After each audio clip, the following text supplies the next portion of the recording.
cette église. On est trop contents. Amen. Merci, trop bien. Waouh. C'est tellement encourageant. Dimanche dernier, dans la présentation qu'on a faite dans le Visio et Info, Cyril Weiner, nous parlait de comme 3 moments, comme 3 priorités que nous vivons: reconnaissance, bienveillance, excellence. Et je trouve ça tellement bien que je me le suis approprié.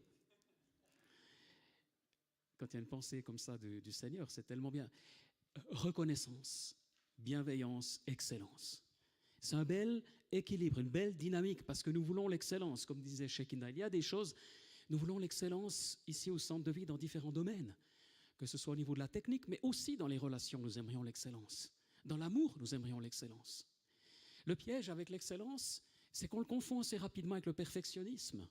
Et du coup, ça devient accablant. Alors nous voulons commencer par être reconnaissants de tout ce que Dieu fait. Et puis, être dans la bienveillance pour aider chacun à viser cette excellence, autrement dit, le meilleur toi-même. Le même meilleur toi-même. L'âge que tu as aujourd'hui, Pierre, c'est le bon âge. Amen. Philippe, Mono, c'est le bon âge. Et tu le sais, je choisis 2 personnes qui sont fières de leur âge. C'est tellement important. J'ai plus 20 ans, j'ai plus 30 ans, C'est le bon âge. Tu es la bonne personne. Tu as le bon tempérament, la bonne personnalité. Tu es celle que Dieu a prévu de toute éternité. Et tu es le meilleur, appelé à être le meilleur toi-même. Et ça, c'est vraiment ce que le Seigneur est en train de faire parmi nous. C'est ce que le Seigneur est en train de produire dans nos vies. Dans le message ce matin, je parle de ce mouvement, d'une certaine façon, que Dieu produit parmi nous de restauration. De restauration, vers la restauration. Vers la restauration. On en a parlé aussi en début d'année, ensuite on a eu tous ces thèmes. Cours Vie Nouvelle 2, on a parlé dimanche dernier de la sexualité. Aris l'a fait de façon brillante, je vous invite à réécouter. Je vais toucher 1 ou 2 éléments aussi sur cette question de la sexualité, moins dans un sens, intime et du couple, plus dans un sens sociétal, parce que le côté plus intime et du couple fera l'objet d'une série par la suite, dans quelques mois certainement, aussi avec des personnes bien qualifiées qui peuvent en parler, et des démarches aussi plus approfondies qui ne sont pas toujours idéales un dimanche matin. Mais nous sommes dans une société qui évolue, comme vous le savez, très très vite. Il y a 2 semaines en arrière, une journaliste de la RTS me téléphone pour le téléjournal, le 19h30. Elle me dit: comment vous situez-vous par rapport à la nouvelle loi cantonale du canton de Neuchâtel qui interdit les thérapies de conversion? Et là, je me suis dit, je sentais le sujet venir, enfin ça fait plusieurs mois que c'était en discussion. On est face à un phénomène en Occident planétaire. Personne ne sait véritablement ce que sont ces supposées thérapies de conversion, mais toujours est-il que les choses ont commencé à un moment donné en Californie face aux mineurs. En Europe, c'est l'île de Malte, le pays de Malte, qui a interdit ces thérapies, et puis l'Allemagne, la France et d'autres pays, et maintenant, en Suisse, c'est canton après canton. Ces thérapies dites de conversion, d'après la loi qui a été adoptée, interdisent toute forme, toute proposition qui viserait à réorienter quelqu'un dans sa sexualité. Et évidemment, c'est un sujet extrêmement délicat. Si les choses vont actuellement aussi vite, c'est qu'on voit bien qu'il y a une souffrance par rapport à des personnes qui, par le passé, étaient en marge de la société, qui étaient criminalisées. Il existe encore des pays au monde, en Afrique par exemple, où l'homosexualité est un crime, dans des pays musulmans aussi. Il y a donc une immense souffrance de rejet sur des siècles. En même temps, jusqu'en 1992, l'OMS, l'Organisation mondiale de la santé, considérait l'homosexualité, et ce n'est pas, excusez-moi du mot, des imbéciles, ce sont des médecins, des spécialistes, des docteurs, des chercheurs, des scientifiques. Autant à l'époque qu'aujourd'hui, jusqu'en 1992, l'homosexualité était qualifiée de maladie. Il y a 30 ans de cela. Aujourd'hui, si quelqu'un parlait de maladie, et je ne sais pas s'il faudrait en parler en ce sens-là, j'ai aucune idée, je ne suis pas médecin, ça ferait scandale. La société évolue. Les mœurs, évidemment, évoluent. Aujourd'hui, la sexualité, elle est déconnectée d'un projet. Vous avez le droit d'avoir un projet, par exemple, de couple, de mariage. Mais j'avais été frappé parce qu'une étudiante de l'université de Neuchâtel menait une enquête, une étude, et elle avait été surprise. Elle interrogeait un couple chrétien sur ses valeurs, et ils ont témoigné de leurs valeurs, de la sexualité, d'attendre jusqu'au mariage, etc. Alors évidemment, elle n'était pas totalement étonnée, vu qu'ils étaient chrétiens, mais d'un autre côté, pour elle, la sexualité était fondamentalement physique et détachée de toute notion d'alliance, de contrat, d'engagement. La sexualité pouvait être liée à un engagement, un contrat, une alliance, mais pas par définition. Nous sommes donc dans une société où la sexualité, elle peut de plus en plus être vécue comme le sport, comme manger et boire. Et évidemment, ça nous pose beaucoup de questions en tant que chrétiens, en tant que chrétiennes. Il y a quelque temps en arrière, un responsable d'ados chrétiens d'une église dans le canton de Neuchâtel nous dit qu'en parlant avec les ados, l'équivalent des juniors chez nous, peut-être qu'il en avait une dizaine, ils lui disent c'est devenu difficile à l'école, donc imaginez des ados de 11 ans, 12 ans, 13 ans, c'est devenu difficile à l'école de déclarer que vous êtes hétérosexuel. Comme si, alors il faut mettre toutes les nuances, parce qu'évidemment c'est l'adolescence, un peu provoque peut-être, je ne sais pas, j'y étais pas, mais comme si se situer aussi clairement pouvait devenir un problème. Et un responsable chrétien d'Yverdon nous disait récemment, il a 3 enfants, c'est une famille avec des jeunes enfants, l'aîné doit avoir 7 ans, 8 ans, et il était à l'école pour peut-être une rencontre de parents, puis il passe par la cour de récréation, ou par la cour d'école, et les enfants discutent, et puis se rigolent, comme toujours, depuis que les écoles existent. Toi, t'es amoureux, toi, t'es amoureuse, et puis les garçons, les filles, tout ça, rigolent. Et puis tout à coup, une fille est proche d'une fille, donc ils ont 7-8 ans, et puis, alors il y en a un qui se moque, « Ah, t'es amoureuse d'elle, t'es amoureuse d'elle », et puis un autre dit « Non, non, mais maintenant c'est possible ». On est dans une société qui évolue très très vite. On s'est posé la question au niveau juridique par rapport à cette nouvelle loi. Et j'ai consulté mon ami juriste, Yann, qui m'a dit, mais peut-être que si en tant qu'ecclésiastique, en tant que pasteur, en tant que prêtre, tu as un entretien pastoral et quelqu'un te dit, voilà, je suis d'orientation lesbienne ou gay et j'aimerais changer, prie pour moi, et que moi je prie pour cette personne en disant, Seigneur, transforme-la, je tombe sous le coup de la loi.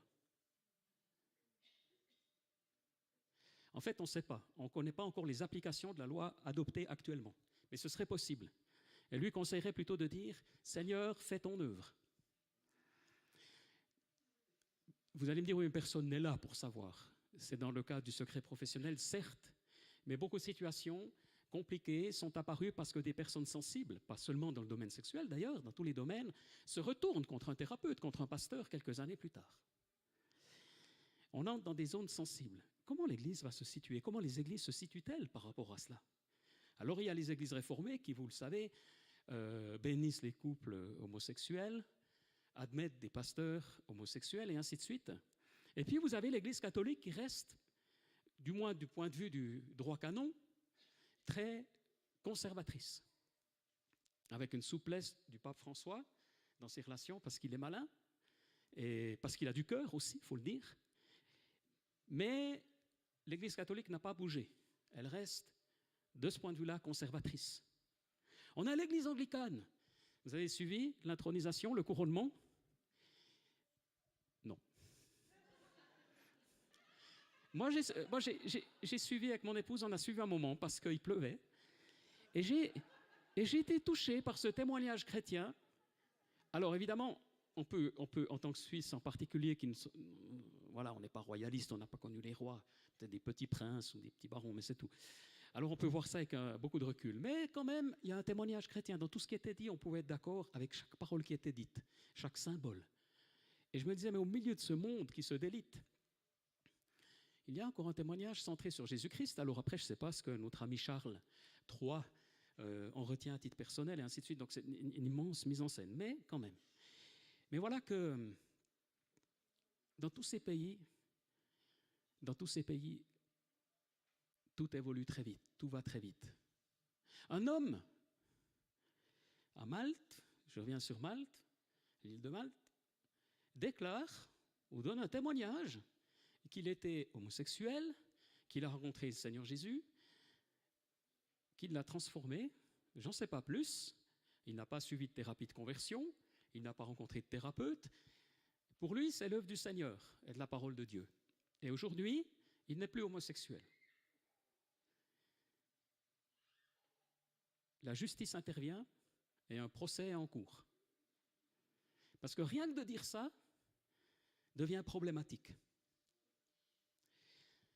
Alors, de pays en pays, c'est différent. Le canton de Genève aussi va adopter une loi similaire. Et ils sont assez malins, ils incluent même la famille. Ils mentionnent même la famille. C'est-à-dire toute tentative de pression sur les enfants de la part des parents pourrait être aussi condamnable. Alors, je n'aimerais pas dépeindre les choses de façon dramatique et, anxiogène. Parce que tous ces législateurs, dans le fond, pensent bien faire. Et le but n'est pas malsain. Le but est d'aider. Et même l'Alliance évangélique suisse s'est positionnée contre les thérapies de conversion. Sous-entendu que certaines thérapies qui ont effectivement existé mettaient une pression telle sur l'individu, avec des promesses irréalistes, que effectivement des personnes en sont ressorties profondément troublées. Dans des études qu'on a menées en Suisse, par des entretiens par exemple, on a mené une centaine d'entretiens d'1h30 avec des personnes du monde évangélique et certaines qui avaient quitté le monde évangélique, et des entretiens d'1h30 qui portaient en particulier aussi sur la conversion. Et là, on voit des témoignages à la fois de personnes qui ont vécu une expérience avec Dieu en devenant chrétiennes, et un homme qui déclarait « J'étais homosexuel, mais aujourd'hui, Dieu m'a transformé, j'ai une femme et des enfants, et il se considère tout à fait hétérosexuel. » Et puis un autre témoignage d'une personne qui a cherché, avec l'aide de Dieu, et peut-être de ses amis de son église, à vaincre ses tentations ou ses désirs homosexuels, et ça n'a pas marché, et aujourd'hui il est furieux contre le monde évangélique ou contre l'église évangélique. Et ce que je disais à la journaliste aussi, c'est que le problème dans la dynamique actuelle, c'est qu'on n'entend que les témoignages négatifs, mais on ne veut pas entendre des témoignages positifs. Ou plutôt, on n'entend que les témoignages qui vont dans une direction et pas les autres.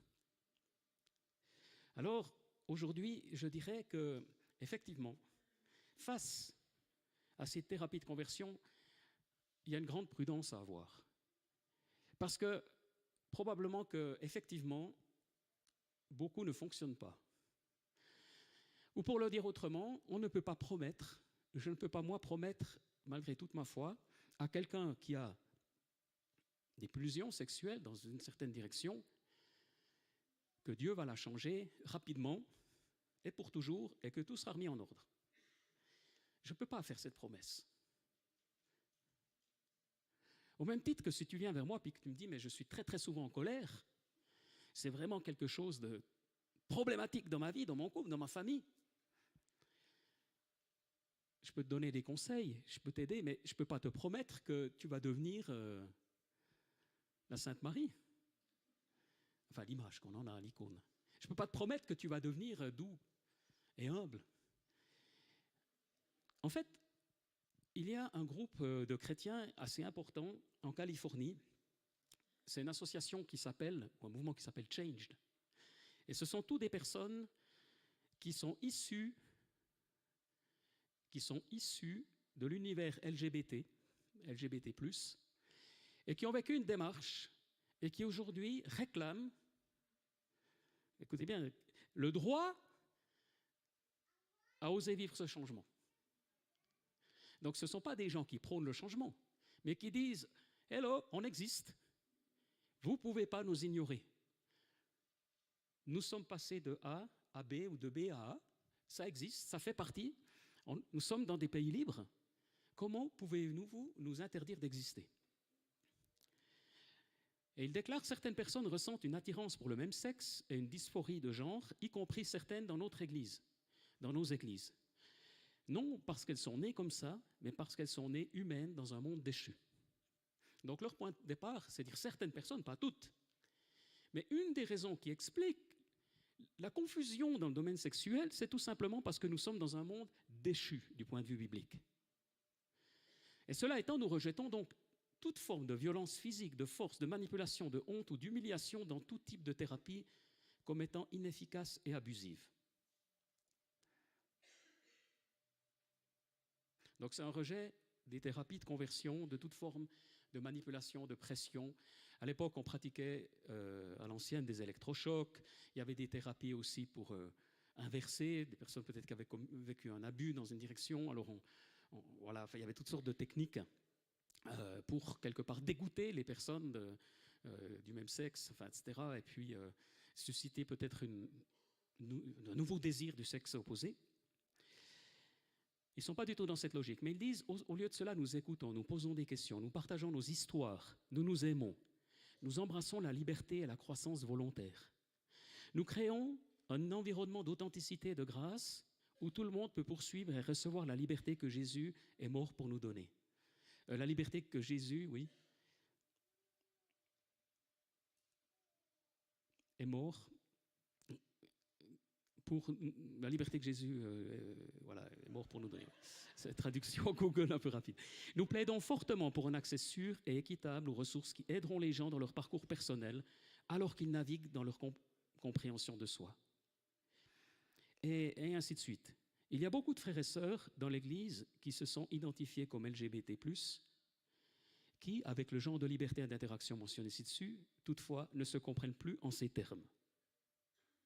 Il est aussi inapproprié et irrespectueux de négliger leur parcours que de négliger l'expérience de quelqu'un de quitter l'Église et d'embrasser l'identité LGBT+.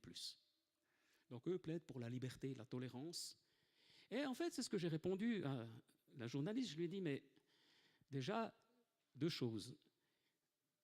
Les personnes qui sont dans le doute, qui ont peut-être une conviction intérieure de vouloir cheminer dans quelque chose de plus traditionnel, trouveront-elles encore de l'aide auprès des thérapeutes, des psychiatres, des psychologues, des pasteurs?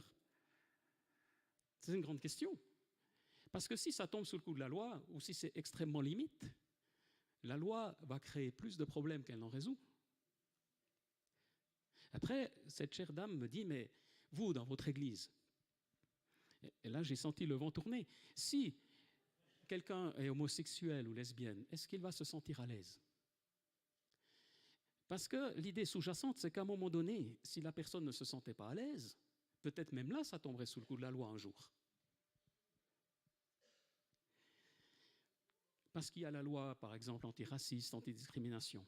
On n'en est pas encore là. Mais, alors bon, je lui ai répondu simplement, je lui ai dit, mais il y a beaucoup de communautés religieuses. Si quelqu'un n'est pas à l'aise pour une raison ou une autre chez nous, il va être à l'aise dans une autre. Et vice-versa. Point. On ne peut pas, comment dire, être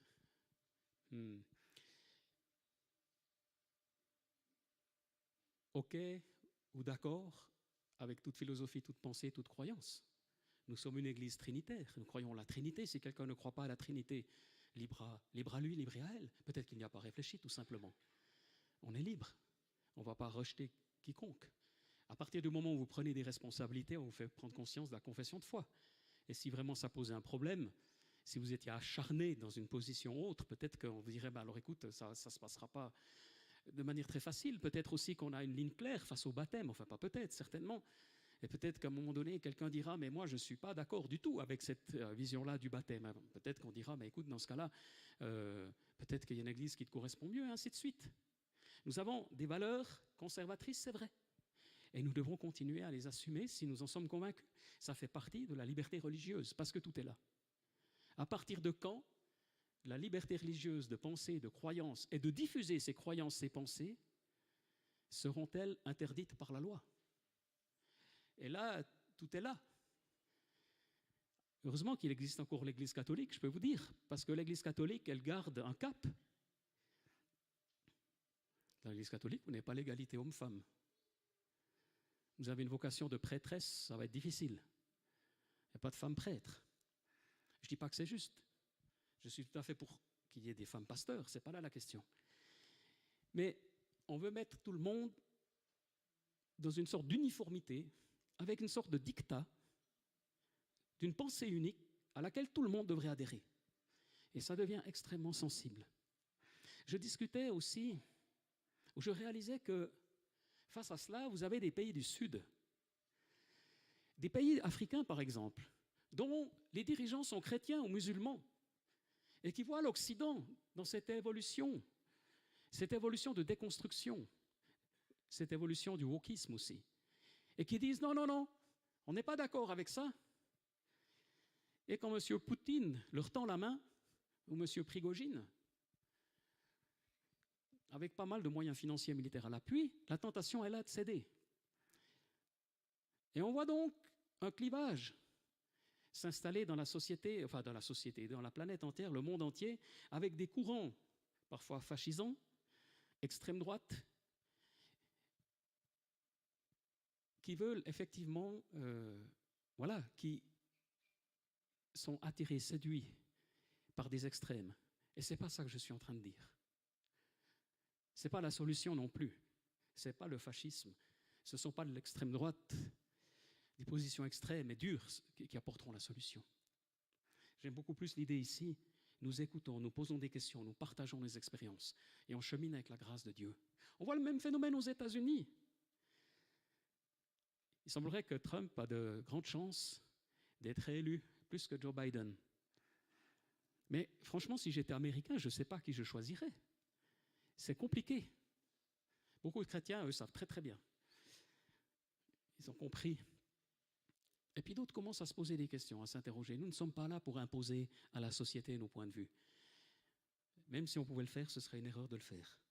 Mais par contre, nous devons défendre aussi notre minorité, la minorité que nous sommes, parce que nous avons le droit d'exister, le droit de vivre, le droit d'accueillir chacun, et le droit, comme disait aussi Harris la semaine passée, certaines personnes vont opter peut-être pour le célibat, d'autres vont connaître une évolution. J'ai réalisé aussi une chose, c'est que face à la déchéance, l'homme, la femme déchus, pécheurs, il y a des choses qui changent dans nos vies et d'autres pas. Il y a des formes de tentation sexuelle, je ne me rappelle plus trop lesquelles, j'avais 17 ans, j'ai reçu la prière, il y avait un homme de Dieu de Finlande qui priait pour nous, on était peut-être une centaine dans la réunion, beaucoup de jeunes, et les gens tombaient, et moi je ne tombais pas, et il était visiblement déçu, mais je pense que c'est lié à ma façon dont je suis un petit peu connecté dans le cerveau, j'en sais rien, mais néanmoins, après cette expérience, il y avait des tentations que j'avais auparavant, encore une fois, je ne sais plus lesquelles c'est, donc je ne vais pas trop les confesser, mais qui ont disparu depuis ce moment-là. Il y a eu une onction de Dieu ou une puissance de Dieu. Mais il y a d'autres tentations qui n'ont pas disparu et que j'aurai toute ma vie. Et je devrais être prudent face à ce que je vois à la télé, Internet, et je pense que vous êtes tous à la même. Et ça fait partie de la vie, ça fait partie de ce que Dieu nous a créé d'une certaine façon, ça fait partie aussi de ce que nous sommes des pécheurs et nous sommes en lutte, en combat. Une personne qui m'a impressionné, qui s'appelle Madame Ostertag, Andrea, c'est une personne qui a beaucoup témoigné, beaucoup écrit, et qui s'adressait à des pasteurs, ici dans le canton de Neuchâtel, elle vient du canton de Vaud, elle était lesbienne.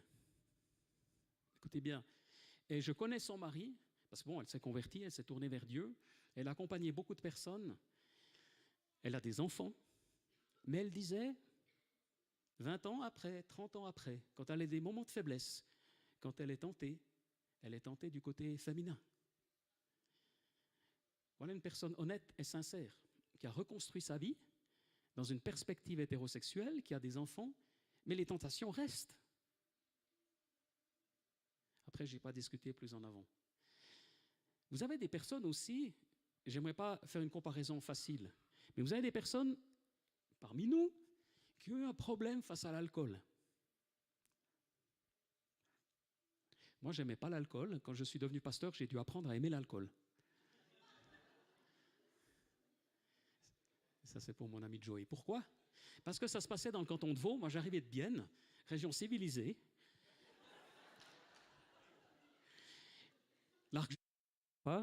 Et j'arrive dans le canton de Vaud avec mon épouse.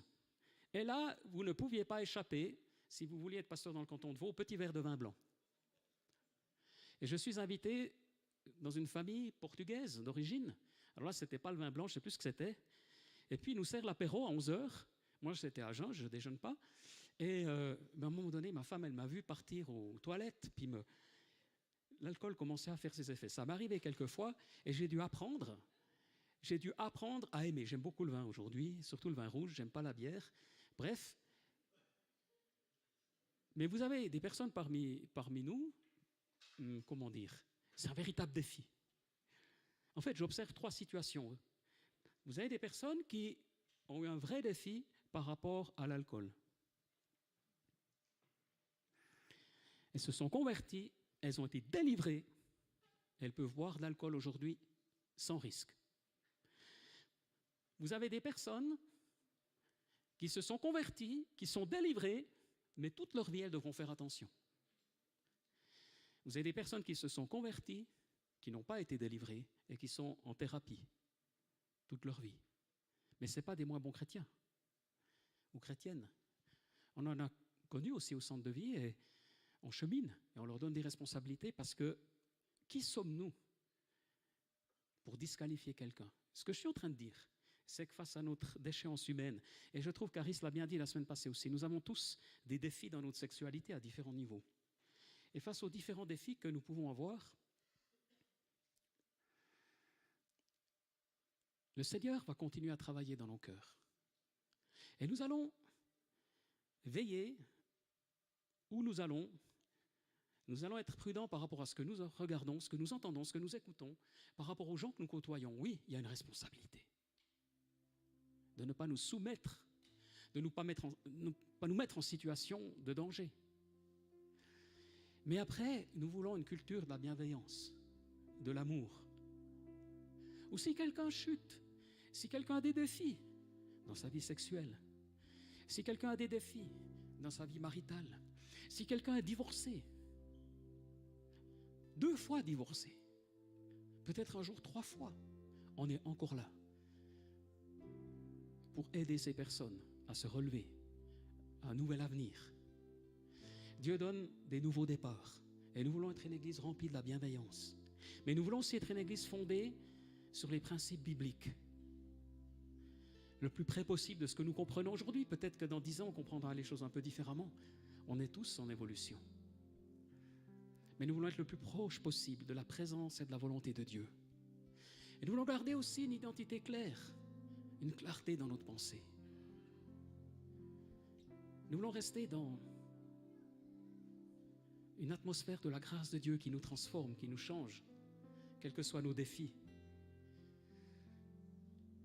Souvent, nos défis sont liés à des choses bonnes, comme la nourriture, ou comme je disais, un bon verre de vin, ou l'argent, ou le cinéma, la télé, les séries. Tellement de choses bonnes. Et Paul nous dit, mais jouissez-en avec reconnaissance, mais ne vous laissez asservir par quoi que ce soit. Hier, on a célébré Eric et Catherine Moutour. Levez-vous. Ils ont fêté hier leurs 25 années de mariage. Et c'était un beau moment ici à l'arrière-salle. C'était un très très beau moment. Et juste pour le dire en 2 mots, Eric a choisi Catherine, qui avait déjà 2 filles à ce moment-là.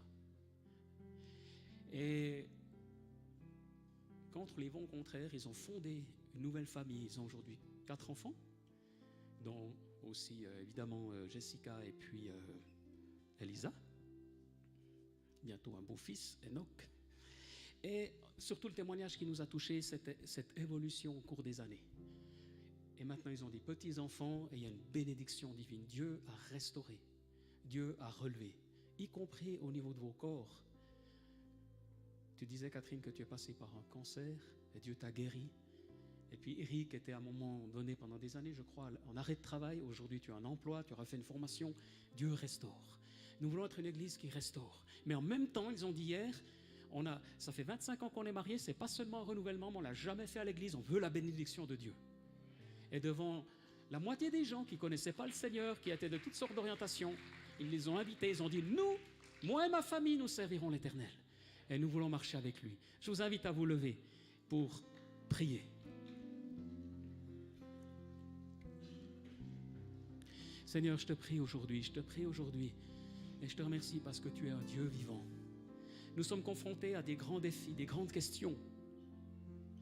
Et nous ne sommes pas là pour condamner ni juger.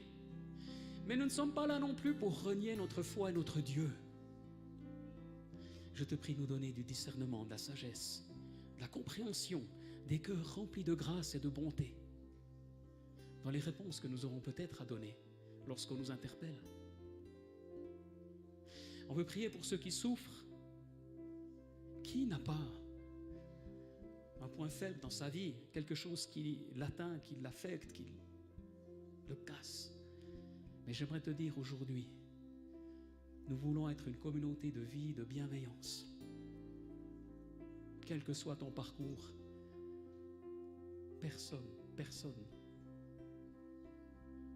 est trop indigne pour venir ici et rencontrer le Seigneur. Nous voulons être remplis de l'amour de Dieu qui guérit. Et nous voulons être patients avec ceux qui ont des combats, comme le Seigneur est patient envers nous. Amen. Et j'aimerais terminer par 2 appels.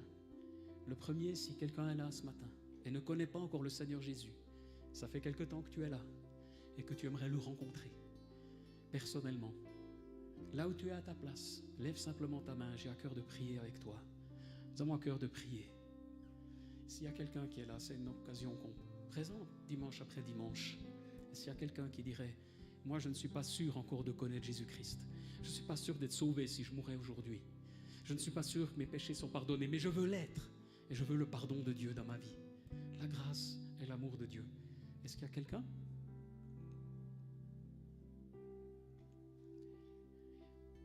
Et puis le deuxième appel par rapport à ce sujet qu'on a traité ce matin très brièvement, très imparfaitement, de façon très résumée, mais quand même, si tu es en conflit pour diverses raisons, dans le domaine physique, dans le domaine sexuel, j'ai à cœur aussi de prier avec toi.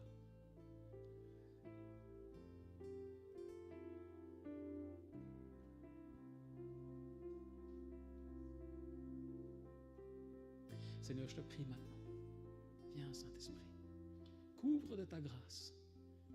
Couvre de ta grâce. Donne un chemin. Donne un chemin à chacun, chacune. Je te prie pour les couples où c'est devenu... Tout est bloqué. Je te prie qu'il y ait des déblocages, une nouvelle espérance. Je te prie face aux tentations que nous connaissons tous, que tu nous donnes une nouvelle volonté, une nouvelle liberté en toi. Mais j'aimerais dire encore que face à cela aussi, ne vous découragez pas. L'ennemi va chercher à te faire tomber. Le Seigneur va tout faire pour te relever. Même 10 fois, 100 fois s'il le faut. Mais ce que l'ennemi veut vraiment, c'est que tu n'y crois plus, c'est que tu te décourages. C'est pas que tu tombes, c'est pas que tu doutes, c'est pas que tu sois un chrétien tiède. Non, ce qui l'intéresse, c'est que tu n'y crois plus. Mais Jésus est là pour te libérer et te donner une forte, puissante espérance. Alors Seigneur, merci pour ta grâce. Tu nous conduis dans un mouvement de restauration.